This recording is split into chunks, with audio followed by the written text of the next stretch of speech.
আমার হাজব্যান্ড যেদিন 5 তারিখে আনন্দ মিছিলে যায়, উনি খুব কষ্ট করছে দলের জন্য। আগারগাঁও 27 নম্বর ওয়ার্ডের সেক্রেটারি ছিল। উনি আনন্দ মিছিলের দিনে ওনাকে কোপায়ে হত্যা করা হয়। উনি আমাকে 10 মিনিট আগে ফোন দেয়, বলে আমি বাসায় আসবো, আমরা তো অনেক আনন্দ করছি। ওই আনন্দের মাঝে ওনাকে হারাইয়ে নিয়ে চলে যাই। আমি তার স্ত্রী, আমি শ্বশুর বাড়ি থেকে অনেক নির্যাতন হয়ে এখনো আমি 2টা বাচ্চা নিয়ে দাঁড়াই আছি। কিন্তু আমি সবার মাঝে বলে দিতে চাই, আমি একটা মেয়ে দেখাই দিব এই যুগে যে আমরাও আমার হাজবেন্ডের মতো যুদ্ধ করে বাঁচতে চাই। যেই দলের জন্য আমার হাজবেন্ড চলে গেছে, সেই দলের জন্য আমি নিজেই কিছু করতে চাই। তারেক রহমান স্যার আমার মেয়ের লেখাপড়ার খরচ দিচ্ছে, আমি খুব যুদ্ধ করে এখনো বেঁচে আছি। আসলে আমরা মেয়েরা বুঝি না, যখন হাজবেন্ড থাকে তখন আমরা হাজবেন্ডকে মূল্যই দিতে জানি না। হাজবেন্ড কিভাবে ইনকাম করে আমাদেরকে ঘর ভাড়া দেয়, আমাদের শখের আহ্লাদ পূরণ করে, আমাদের বাচ্চাদেরকে দেয়। এখন আমার হাজবেন্ড নাই, এখন আমি তিলে তিলে বুঝতে পারছি।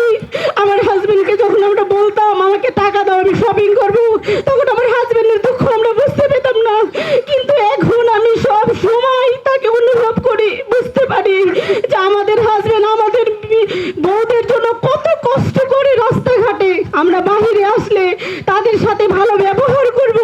আমি সব স্ত্রীরা যারা আছে আমি তাদের সবাইকে বলতে চাই, তোমাদের যারা হাজবেন্ড আছে সবাই ভালো ব্যবহার করো, তাদেরকে আপন করে নাও।